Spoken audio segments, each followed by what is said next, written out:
जय हिंद दोस्तों, welcome to Shri Shanti classes. Shri Shanti classes में आप सभी बच्चों का स्वागत है। इस वीडियो में अध्याय नंबर 6 है। इसमें हम रेखाएं और कोण अर्थात लाइन्स एंड एंगल्स का ये हमारा पार्ट नंबर 11 है। इसमें हम 6.2 एक्सरसाइज 6.2 के पहले जो थ्योरम है उसे हम कंप्लीट करेंगे। ठीक, तो लाइन टू लाइन कंप्लीट करते हैं। तो चलिए शुरू करते हैं क्लास को। तो स्टूडेंट, थ्योरम से पहले, प्रमेय से पहले कुछ इंपॉर्टेंट पॉइंट दिए हुए हैं जो कि पेज नंबर 120 पर है, जिसे हम अभिग्रहित 6.3 कहेंगे। तो पहले इसे समझते हैं, फिर हम वन बाय वन हम थ्योरम को समझेंगे। ठीक, तो चलिए शुरू करते हैं। तो ये हमारा पहला पॉइंट है अभिग्रहित 6.3। तो ये पॉइंट क्या कह रहा है, अर्थात एक्सियोम 6.3 क्या कह रहा है, यदि एक तिर्यक रेखा, ये जो एक तिर्यक रेखा है वो दो समांतर रेखाओं को प्रतिच्छेद करेगी। ठीक, इंग्लिश वाले यहाँ से आप पढ़ सकते हैं तिर्यक रेखा अर्थात ट्रांसवर्सल इंटरसेक्स, समांतर रेखा अर्थात पैरेलल लाइन। ठीक, प्रतिच्छेद अर्थात इंटरसेक्ट हो जाएगी। संगत कोण अर्थात पेयर ऑफ करस्पॉन्डिंग एंगल। ठीक, ये सारी चीज़ें आपको समझ में आनी चाहिए। दोनों लैंग्वेज में पढ़ाना बहुत टफ चीज़ होता है। ठीक है, तो ये चीज़ को आप समझिए। हिंदी वाले और इंग्लिश वाले थोड़ा कंप्रोमाइज़ कीजिएगा थोड़ा बहुत। तो समांतर रेखाओं को प्रतिच्छेद करें अर्थात एक तिर्यक रेखा दो समांतर रेखाओं को यदि प्रतिच्छेद करेगी अर्थात ये हमारे पास होना चाहिए। तो कंडीशन क्या होगा, तो संगत कोणों का प्रत्येक युग्म बराबर होगा। संगत कोण अर्थात करस्पॉन्डिंग एंगल जो है वो हमेशा बराबर होंगे। करस्पॉन्डिंग एंगल होते कौन कौन से हैं ये देखिए। जैसे करस्पॉन्डिंग एंगल क्या होंगे, इसलिए 1 है, 2, 3 और ये 4। ठीक, 5, 6, 7, 8 8 एंगल हमारे बनेंगे। तो इनमें से करस्पॉन्डिंग एंगल कौन कौन से कहलाएंगे, अर्थात एंगल 1 और एंगल 5 ये दोनों करस्पॉन्डिंग एंगल कहलाएंगे, ये और ये आपस में कहलाएंगे। एंगल 2 और एंगल 6, एंगल 2 और एंगल 6 ये करस्पॉन्डिंग एंगल कहलाएंगे। एंगल 4 और एंगल 8 ये हमारे करस्पॉन्डिंग एंगल कहलाएंगे। और एंगल 3 और एंगल 7 ये आपस में करस्पॉन्डिंग एंगल कहलाएंगे। तो यदि दोनों लाइन जो हैं ए बी और सी डी यदि पैरेलल हैं, ठीक है, समांतर हैं, तो हमेशा ये जो करस्पॉन्डिंग एंगल है ना वो हमेशा और हमेशा आपस में बराबर होंगे। बस यही चीज़ इस पॉइंट का कहने का मतलब है। ठीक, तो ये सारे पॉइंट हम जब एक्सरसाइज करेंगे या एग्जाम्पल करेंगे तब ये सारी चीज़ें पॉइंट टू पॉइंट हमारा क्वेश्चन में अप्लाई होगा। तो ये सारी चीज़ें आप ध्यान रखिएगा कि ये कंडीशन दी है तो ये अपने आप हो जाएगा। हम सीधे मान लेंगे कि एंगल 1 इक्वल टू एंगल 5 है। किस वजह से, फिर इधर लिखना पड़ेगा कि बाय करस्पॉन्डिंग एंगल। ठीक है, तो ये सारी चीज़ें पॉइंट टू पॉइंट समझते रहिएगा। तो अब अगला पॉइंट है हमारा अभिग्रहित 6.4। ठीक, तो ये क्या कह रहा है, यदि एक तिर्यक रेखा दो सम रेखाओं को एक इस प्रकार प्रतिच्छेद करे, यदि एक तिर्यक रेखा दो रेखाओं को इस प्रकार प्रतिच्छेद करे कि संगत कोण का एक युग्म बराबर हो, यदि संगत कोण का एक युग्म बराबर हो, फिर वही चीज़ है संगत कोण करस्पॉन्डिंग एंगल जो होते हैं। चलिए एक हम मान लेते हैं करस्पॉन्डिंग एंगल ये हमारा। ठीक, हमने एक करस्पॉन्डिंग एंगल समझ लिया। यहाँ पे कौन कौन सा, सपोज दैट एक ये और ये आपस में करस्पॉन्डिंग एंगल है, बिल्कुल है। ठीक, तो यदि ये दोनों बराबर हैं, ये x है तो ये भी x है। ठीक, मान लीजिए x की वैल्यू, ये यहाँ पे x है तो ये भी x है। तो यदि ऐसा कंडीशन है तो ये तभी होगा तो ये दोनों रेखाएं परस्पर समांतर होंगी। अर्थात हमारा जो अभिग्रही 6.3 था उसी का उल्टा कर दिया है 6.4 में। ठीक, फिर से समझाता हूँ एक शॉर्टकट कट तरीके से आपको कि पहले पॉइंट में क्या था। पहले पॉइंट में क्या बोला था कि यदि दो समांतर रेखा दिया हुआ है और उसे एक तिर्यक रेखा कट कर रही है तो हमारे पास आएगा, ये चीजें दी हुई है तो हमारे पास कंक्लूजन में क्या होगा, अर्थात रिजल्ट क्या आएगा कि ये जो करस्पॉन्डिंग एंगल होंगे आपस में बराबर होंगे। ठीक, पर यहाँ पे क्या दिया है, यहाँ पे करस्पॉन्डिंग एंगल यदि इक्वल है, करस्पॉन्डिंग यदि इक्वल है तो रिजल्ट में क्या होगा कि ये दोनों लाइन पैरेलल होंगी, जस्ट उल्टा। ठीक, तो ये दोनों पॉइंट समझ में आ गया। अब चलते हैं सबसे पहला थ्योरम नंबर 6.2। ठीक, प्रमेय 6.2। ठीक, तो यहाँ से आप मेन समझिएगा हर एक थ्योरम जो कि क्वेश्चन में अप्लाई होगा। ठीक, उधर लिखना पड़ेगा कि प्रमेय नंबर इसकी वजह से हमने ऐसा बोला है।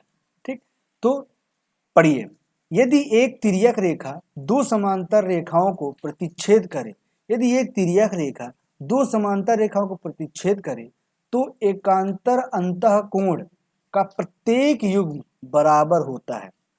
एकांतर अंतःकोण अर्थात alternate interior angle, alternate interior angle हमेशा बराबर होंगे। अल्टरनेट इंटीरियर एंगल क्या कहलाते हैं, पहले वो दिमाग में रखिए।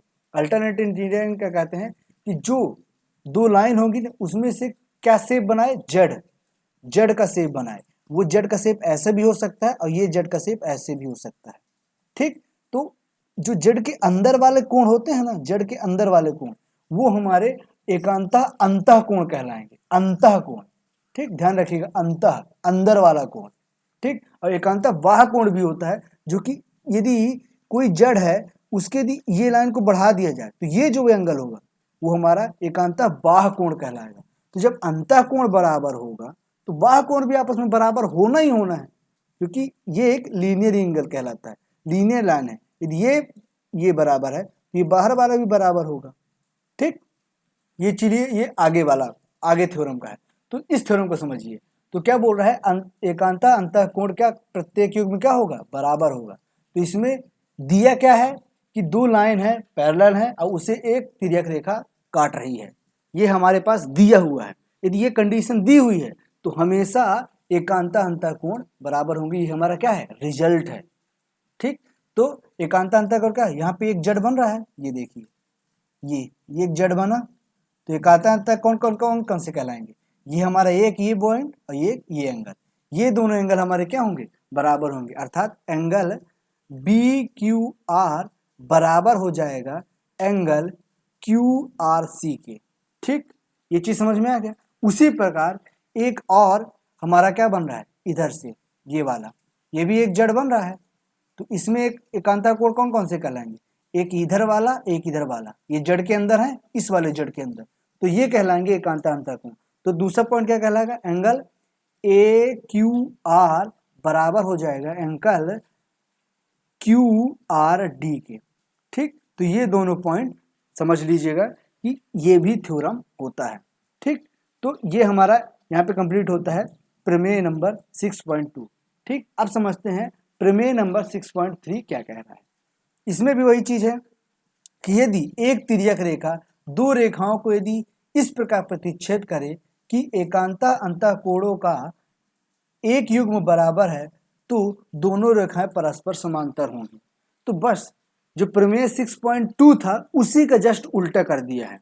इसमें क्या कह रहा है कि यदि एकांता अंतःकोण दो एकांता अंतःकोण यदि बराबर हैं, क्या बोल रहे हैं, यदि एक तिर्यक रेखा के दो एकांता अंतःकोण यदि बराबर है, एकांता अंतःकोण यदि बराबर हैं, ये क्या है हमारे पास गिवन है, तो उसका रिजल्ट क्या आएगा, रिजल्ट ये आएगा कि हमारा ए बी और सी डी हमारे क्या होंगे, पैरेलल होंगे।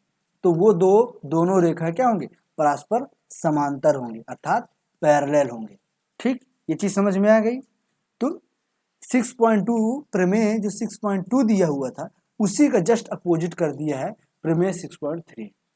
ठीक, मतलब कहने का मतलब है कि ये यदि ए इक्वल टू बी है तो बी इक्वल टू ए होता है, बस यही कहने का मतलब है यदि शॉर्टकट में समझा जाए तो। ठीक, तो अब प्रमेय 6.4 समझते हैं। अब इसमें कुछ अलग दिया हुआ है, क्या अलग दिया है ये चीज समझते हैं। यदि एक तिर्यक रेखा दो समांतर रेखा को प्रतिच्छेद करे, यदि एक तिर्यक रेखा जो हमारा तिर्यक रेखा है वो दो समांतर रेखाओं को यदि प्रतिच्छेद कर रही है तो इतना क्या है हमारे पास गिवन है। अब रिजल्ट में क्या होगा, यदि इतना है, यदि ऐसा कंडीशन है तो क्या होगा। ठीक, जिसे हम कह सकते हैं यदि अधिक गर्मी हुई तो बर्फ पिघल जाएगा, यदि अधिक गर्मी हुई तो बर्फ पिघल जाएगा, उसी प्रकार है यदि ऐसा कंडीशन है तो क्या होगा वो देखिए। तो तिर्यक रेखा के एक ही ओर के अंतः कोणों का प्रत्येक युग्म समपूरक होता है। समपूरक मतलब क्या होता है, समपूरक अर्थात सप्लीमेंट्री एंगल क्या कहलाते हैं, जिनका योग होता है 180 डिग्री। क्या होता है, सप्लीमेंट्री क्या होता है कि ऐसे दो एंगल जिनका सम क्या होता है 180 डिग्री होता है। तो इसका मतलब क्या कह रहा है कि यदि ए बी और सी डी दो पैरेलल लाइन है, उसको यदि पी क्यू आर एस एक ट्रांसवर्स लाइन तिर्यक रेखा यदि कट कर रही है, तो तिर्यक रेखा के एक ही ओर तिर्यक रेखा के एक ही ओर, ये तिर्यक रेखा है उसके एक ही ओर, इधर वाला ले लेते हैं हम, इधर वाला या कि इधर वाला, तो हमने क्या लिया इधर वाला, एक ही ओर के अंतःकोण अर्थात दो पैरेलल लाइन के अंदर वाले कोण, दो लाइन के अंदर वाले कोण का प्रत्येक युग्म क्या होगा समपूरक होगा। अर्थात यदि ax है ये y है तो x प्लस y बराबर क्या हो जाएगा 180 डिग्री हो जाएगा। बस इसका मतलब यही है। फिर से एक बार बता दूं कि यदि दो समांतर रेखाओं को यदि एक तिर्यक रेखा कट करेगी तो तिर्यक रेखा के एक ही ओर के अंतःकोण का प्रत्येक युग्म संपूरक होता है। प्रत्येक युग्म कितना होगा संपूरक होता है, अर्थात इन दोनों का सम हमेशा 180 डिग्री होगा। ठीक, समझ में आ गया। अब चलते हैं नेक्स्ट प्रमेय 6.5 की ओर। ठीक, प्रमेय 6.5 क्या कहता है वो चीज समझिए। यदि एक प्रत्येक रेखा दो रेखाओं को इस प्रकार प्रतिच्छेद करे, यदि एक तिर्यक रेखा दो रेखाओं को इस प्रकार प्रतिच्छेद करे कि तिर्यक रेखा के एक ही ओर के अंतःकोणों का एक युग्म संपूरक है, एक युग्म अर्थात तिर्यक रेखा के इस साइड का भी हो सकता है इस साइड का हो सकता है।